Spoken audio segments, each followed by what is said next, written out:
Saturday Night. Yes. Fuck yeah, dude. The writers are inebriated. The set is on fire. The sound system is wrecked. The actors are physically assaulting each other. The crew is in open revolt. They have 90 minutes to figure it all out, or the network is pulling the plug. Saturday Night. Thank God Jason Reitman made a movie for adults and not a Ghostbusters kids film. Are you just putting different hats on? I have a tub of costumes next to me, and I saw you guys in costumes, and I didn't know what I wanted to wear. So I just had them next to me. A lot of these are really just like kind of slut ones, so I'm not going to do that. That's for a different type of page show. But I'm just going to randomly put things on. Okay, well, thanks for talking about I'm a princess for Saturday Night. Saturday Night, yes, this is the story. It's supposed to be of the first ever Saturday Night Live broadcast, and Lorne Michaels is just trying his best to get the goddamn show to work. He's dealing with Chevy Chase, played by the Riddler from Gotham. I was excited to see him in a big movie because I really like that actor. I wanted to see him more stuff. Chevy Chase is super arrogant. You got John Belushi refusing to sign his contract and getting into fights. And the scene, actually, all right, so I mentioned this earlier, but I've been compared to John Belushi my entire adult life. What? And I never once dressed up like him. So when I was watching this movie, I'm like, I'm doing Belushi this year. And that scene where he's bitching about shaving, that's one of the reasons I've been reluctant to do Belushi, because he was mostly clean shaven, even though he didn't want to. And I'm like, I'm doing it. Yeah, the Belushi scenes were hard for me because I just kept screaming, it should have been me. It should have been me. It should have been me.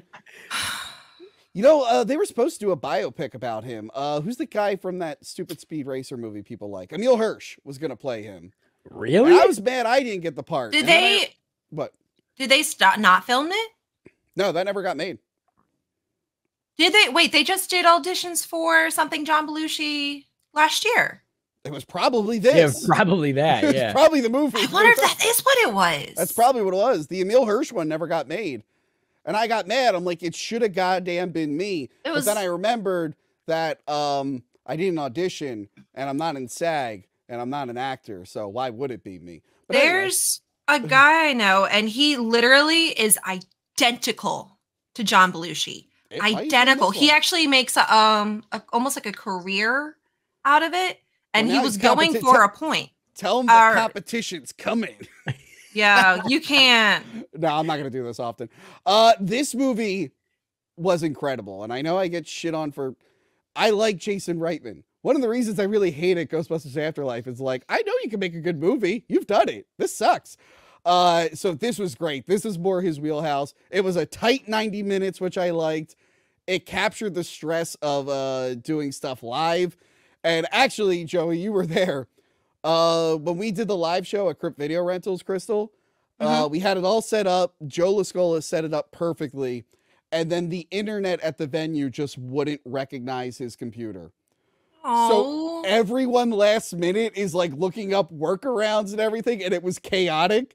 I'm like driving to Best Buy to buy like HDMI adapters and everything. It was a shit show. And then I go and watch this movie afterwards, like a few days later. I'm like, it's too soon. I'm so stressed out about it. This movie was. I don't know if you guys can see. Oh shit! Yeah, he does look a lot. He looks way more like him. Look up Baby Belushi. Yeah, Baby Belushi on Instagram, guys. Yeah, he nailed it. He didn't even get the part. He auditioned. I think he was like runner up on the audition, also runner up as if he was competing. I mean, this guy did a good job. Oh, this guy in here did phenomenal. I have so much to say about this. Well, talk about it, because I know you kind of work sort of in a field like this. So I do. Yeah, tell me about it. So I cried. I'm also sick. I cried a lot during this because during this comedy. Okay. During the comedy. Because all the feels, especially like at the end, it was just myself and then two other, like a couple in the theater. And they, as soon as the film was done and stuff, they got up and laughed. And I just sat there and I was like, my heart, this is so good. I couldn't stop crying. I called my mom and I was like, you wouldn't believe the film I just watched. She goes, film? What's a film? Movie, Mom. Movie theater. What you see? Did you see a horror film? No, Mom. I saw it Saturday night. But it's not Saturday night. Mom, no. Do you know Saturday night? Like, it was a whole thing. Took me out. Anyway, so it's what's so phenomenal about this film is it takes place like almost minute by minute. Mhm. So it's so much time before it, and it's taking you through this entire journey that they're going through.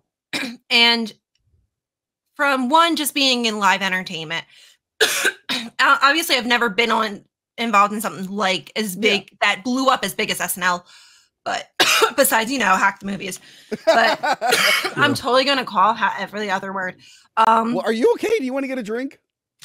I got my apple juice from my, get my blood. Hold on. We forgot to mention in Smile too, the girl's just chugging water the whole time. Voss Nice. water. Voss water. Yeah. Just the whole time. Anyway. All right. So, being a part of something like that, especially something new. So there's already a thing of being every single day at my job. So I work in live entertainment, specializing more in concerts. And if it's been a show that's been on tour all year round, all year long, or maybe this is their first stop, this is their last stop, you still get that same feeling because anything can happen. They're at a different venue. The other day I was doing a show and the video wall just wasn't working. Ugh. All of a sudden, next thing you know, the piano, it was for I don't want to say, it was a very large artist, and they also can play piano. And all of a sudden, the person I rent the piano from forgot to book a piano tuner, which is absolutely necessary for the show. And then I'm trying to find that, and then the audio console goes down. And I'm just like, oh my fucking God. So it's a lot of running around and fixing problems. And this is a show that's been on tour for a while. Those little things always happen. Doing a show that you've never done before, which I've done because I've also done live theater, I've done film.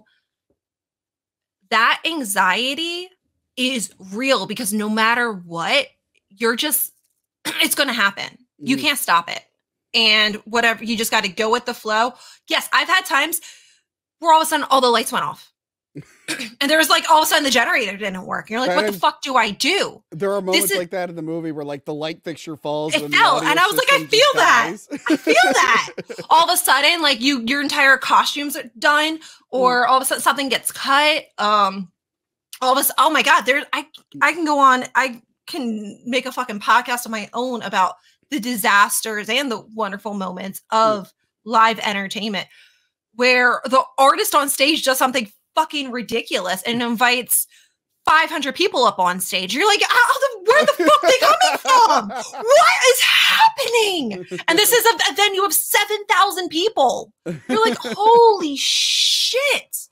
The things that constantly happen, but there's a gratification, and which is the reason why I do it every single time, as long as stressful as it is, as hectic and chaotic, because you never know what anyone else is doing.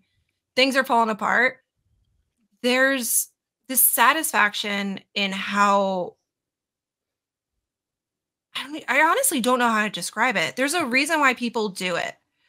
We don't do it for the money because a good chunk of us does not get paid well, especially in the production aspect. Well, they were making jokes about the cast in this weren't getting paid well. Exactly. But yet we do it because we love it and it's addictive. That feeling, that rush of, oh my God, we have something to put on and it's got to be fucking good or we're fucked. Yeah. And you're doing it in front of people and you're hearing that reaction. When you heard their reaction of the audience, you saw them starting to come alive at the end of the film. And they're like, oh shit, this can actually happen. It wasn't until that live audience came in. And every time you see a show, every time, and I will go into this field like 1,000 times, you don't know what kind of day someone's having. You don't know if someone's having a good day, bad day. They haven't been out in a while. They're celebrating an anniversary. Who knows why the patrons are in. But as soon as those lights go to half, or as soon as, that show starts, everyone gets that gut feeling of like excitement. You're like, holy shit, this is happening. You forget about life. Either have you a great life, you're having a shitty day, you forget about everything. And then all of a sudden you're in the moment and you're reacting almost organically. And hearing that organic laughter or reactions is what really fills the artist and the production, everyone around us. So, and the applause, every little thing. That's why you see a lot of comedians that might not do well if the audience is dead. Yeah. But like Vito Giswaldi, who stopped performing comedy because he did one show where he didn't get enough laughs. So he's like, I'm done doing comedy. I'm going to go back to pretending. It's the feeling. And the thing is, when you're up there, it feels like centuries has gone by. So it's what you're getting from other people that you will never get doing almost anything else. I mean, obviously I can't speak for doctors saving people's lives and stuff like that, but I can. I bet you can. Someone left a comment on my Scream 2 TV cut video saying this video saved my life. So that's a different thing. Well, it's amazing because I know how a doctor feels, Crystal. Oh my God. Yes.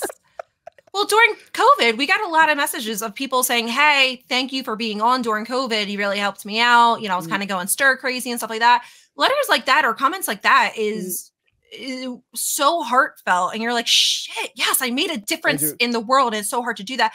But going back to this film after that long spiel, yes, I understand exactly how that feels. That rush, you need to do it well. And all of a sudden it's coming together. And that feeling of, yes, I fucking did it is...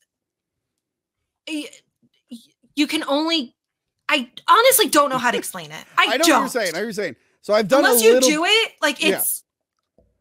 I've done a little bit of theater stuff. So like, obviously we can't relate to Saturday Night Live. Yeah. And what he was going through. Because the whole thing is like, little backstory here. And by the way, I don't know how much of this movie's factual. Probably not a lot. Yeah, I was wondering the same thing. Yeah, but it captures the whole like trying to put on a show with last minute difficulties with a lot on the line. So I kind of forget I didn't even bother looking up what was going on in reality. But yeah, so Johnny Carson was in a contract dispute with NBC. And they had to put stuff on without him. And this was one of the shows they wanted to do, but also they wanted it to fail. Yeah, and so there's a lot on Lorne Michaels, who's trying to get this to work, him and his wife, who he's not really with, which, by the way, a lot of the marketing was hyping up Rachel Sennett. Yeah. Who I like. She's fucking great. I've been watching like a bunch of her movies, and they're all solid. She's kind of just in and out of this one. I'm like, oh, yeah, it made it she's seem not like in it a lot. For a minute, I'm like, are they going to say she's like the star of the show? Also, Philip Seymour Hoffman's son on the left there. So yeah, so Lorne, everything is up to Lorne, and he's got all these unknown people. All these big executives are suddenly watching. Like Willem Dafoe was great in it. He's got what's it called? Milton Berle coming in and being an asshole. Which, by the way, I saw this in the theater with, I don't want to assume, but two very gay gentlemen. The one was very quiet. By the way, I bought the ticket when no one was in the theater. These guys got tickets afterwards, and they got tickets in front and behind me. I'm like, really? The entire theater? Those are the ones you pick. So the guy behind me, very quiet, very fashionable, very quiet. The guy in front of me, just this giant dude. This movie was his Avengers Endgame. Like, Milton Berle showed up, and he went, oh my God. Like, he was, every time a new actor showed up, he was like, oh my God. I'm like, man, this guy's having the time of his life. So yeah. Everyone is like shitting on Lorne Michaels. Everything's going wrong. He has to learn how to make last minute decisions, which he's bad at. He gets better by the end of it. Yeah, and like you said, it just captures that whole live show feeling. It reminded me, I ran camera for a Danny and the Deep Blue Sea production years ago. Johanna actually helped me with it, which means I didn't get paid that well because my help was Johanna. Anyway, we're setting up the camera. It's a 2-person show. The guy who they got to do the audio just didn't know how to use a Mac. And he just like shut down right before the show. Like he's like, I don't know how to do it. And then he just froze. So I'm like, oh.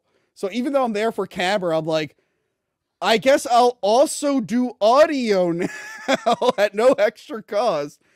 So yeah, this movie really, really got me. It got you too, Crystal. Joe, have you have any experience with live shows and whatnot? I know you have a band. Yes. And I've done a lot of live theater, and they captured the anxiety perfectly. Like, this was not a movie that I could fucking eat a fucking cosmic brownie and sit back on. I was like on the edge of my fucking seat. And plus I grew up watching SNL. So like right at the beginning, Andy Kaufman shows up, and I fucking love Andy Kaufman. I think they got an actor that was a little too tall for Andy Kaufman, unless Lorne Michaels is just way short. By the way, the guy who played Andy Kaufman, I think he also played Jim Henson. He played both parts. Really? Yeah. Oh, no shit. I That's love Jim hilarious. Henson. Everyone doesn't give a fuck about the Yeah, Muppets. it's so fucking funny. He is It's so just funny. Like, please stop. Poor making- guy just wanted his lines. Oh man, and yeah, it was good seeing Andy Kaufman in there, not being portrayed as an asshole like Jim Carrey did. Yep. I know people like Man on the Moon. I like that movie too, but everyone who actually knows Andy Kaufman was like, "Fuck Jim Carrey." Andy Kaufman wasn't a psychopath. But yeah, I love the whole thing. I will like buy this movie. It was shot on film. It looked beautiful. It's got like 4:3. It has a documentary feel, even though it's not found footage. It just has the documentary feel. I was invested in all the characters. I used to watch a lot of SNL reruns in the 2000s. I forget which Comedy Central would play reruns from like the 90s, but there was another channel that would play reruns from like the 70s. And I used to watch a lot of them. I really, really enjoy them. And yeah, I think this nailed it. I did like they had Dan Aykroyd talking about aliens and shit. That Yeah, was I fun. picked Oh that my up. God. That was so And all funny. the actors were out, they portrayed those characters or actual real life people so well. Yeah. So fucking well. Yeah. They were so good. What you call it? Schuster there. She was the like granddaughter of the guys who made Superman, I think. So I'm like, oh, she came from money.